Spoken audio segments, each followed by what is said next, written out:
ഫീൽഡിലേക്ക് നേര് പോലെയുള്ള സിനിമകളിലൊക്കെ അങ്ങനെയുള്ള കഥാപാത്രങ്ങളൊക്കെ ചെയ്തു. അപ്പോൾ ഇതൊക്കെ ബ്രേക്ക് ചെയ്ത് അങ്ങനെ ഒരു കഥാപാത്രം ചെയ്യണമെന്ന് തോന്നുന്നുണ്ടോ? ഈ പ്രേമലുവിന് ശേഷം നമുക്ക് അങ്ങനെയുള്ള ക്യാരക്ടറിൽ മമതയെ കാണാൻ പറ്റും?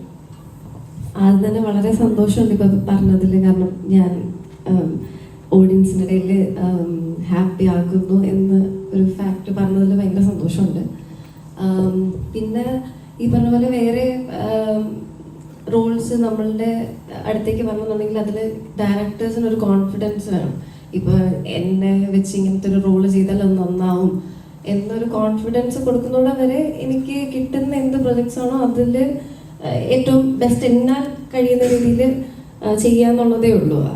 അപ്പം അങ്ങനെ നല്ല റോൾസ് വരാൻ വേണ്ടിയിട്ട് ഞാനും വെയിറ്റിംഗ് ആണ്. അപ്പം അതിന് ഇനിയും പ്രൂവ് ചെയ്യണം എന്നുണ്ടെങ്കിൽ ഇനിയും പ്രൂവ് ചെയ്യണം. അങ്ങനെ ട്രെയിലർ ആണെങ്കിലും ട്രെൻഡിങ് ആയിരുന്നു. ഇപ്പോഴാണെങ്കിലും ഒരു 19ാമത്തെ ട്രെൻഡിങ് ആണ് യൂട്യൂബിൽ. അപ്പോൾ അതിലെല്ലാവരും പറഞ്ഞ കമന്റ് എന്ന് പറഞ്ഞാൽ നെസ്ലിനും മമിതയും മെയിനായിട്ട് വരണം എന്ന് ഒരുപാട് ആഗ്രഹിച്ചതാണ് എന്നുള്ളത്. അപ്പോൾ ഇനി തുടർന്ന് അങ്ങോട്ട് നിങ്ങൾ എന്താ പറയുക, പഴയ ജോഡികളെയൊക്കെ പോലെ പണ്ട് ശോഭന ലാലേട്ടൻ അതൊക്കെ പോലെ നിങ്ങളിനി മുന്നോട്ടും അങ്ങനെ എല്ലാ സിനിമകളിലും നമുക്കിങ്ങനെ കാണാൻ പറ്റുമോ? അയ്യോ, അറിയില്ല.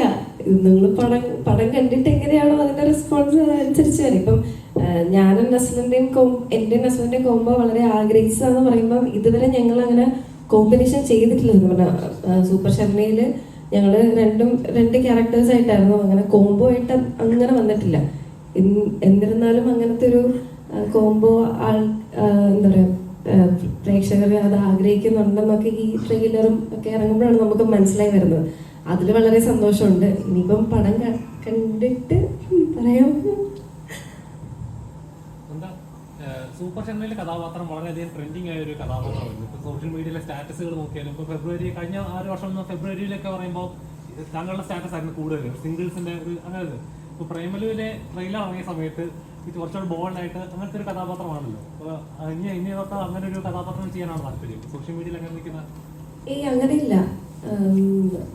അത് ഇപ്പം സൂപ്പർ ശർമ്മയിലെ സോന ചെയ്ത കഥാപാത്രം അത് ആക്ച്വലി പ്രേക്ഷകരെ ഏറ്റെടുത്തത് കുറേ റിലേറ്റ് ചെയ്യാനുണ്ട് എൻ്റെ ക്യാരക്ടറായിട്ട്. അപ്പം അതുകൊണ്ടാണ് ഇപ്പോൾ പ്രേമിൽ ഇറങ്ങി കഴിയുമ്പം അതും ഡിഫറെൻ്റ് ആയിരിക്കും. ഇത് സോനയിൽ നിന്ന് ഭയങ്കര ഡിഫറെൻ്റ് ആണ് ഞാൻ ചെയ്യുന്ന റീനു എന്ന് പറഞ്ഞ ക്യാരക്ടർ. അപ്പോൾ അത് അങ്ങനെ ഇനിയിപ്പം വരുന്ന എനിക്കങ്ങനെ ഇന്ന ക്യാരക്ടേഴ്സ് അല്ലെങ്കിൽ ഇങ്ങനത്തെ സ്വഭാവ രീതിയിലുള്ള ക്യാരക്ടേഴ്സ് ചെയ്യുള്ളൂ അങ്ങനെയൊന്നുമില്ല. ഞാനും ആസ് ആൻ ആക്ടർ ഓരോ പടം കഴിയുമ്പം എക്സ്പ്ലോർ ചെയ്തുകൊണ്ടിരിക്കുകയാണ് എനിക്ക് എന്തൊക്കെയാണ് ചെയ്യാൻ പറ്റുന്നത്, എൻ്റെ പൊട്ടൻഷ്യൽ എന്തൊക്കെയാണെന്നുള്ളത് ഞാനും എക്സ്പ്ലോർ ചെയ്ത് വരുന്നതേ ഉള്ളൂ. അപ്പം നല്ല ക്യാരക്ടേഴ്സ് ചെയ്യുമ്പോൾ എനിക്കൊരു കോൺഫിഡൻസ് തോന്നുന്ന ക്യാരക്ടർ വരുമ്പം അത് എടുക്കാന്നുള്ളതേ ഉള്ളൂ.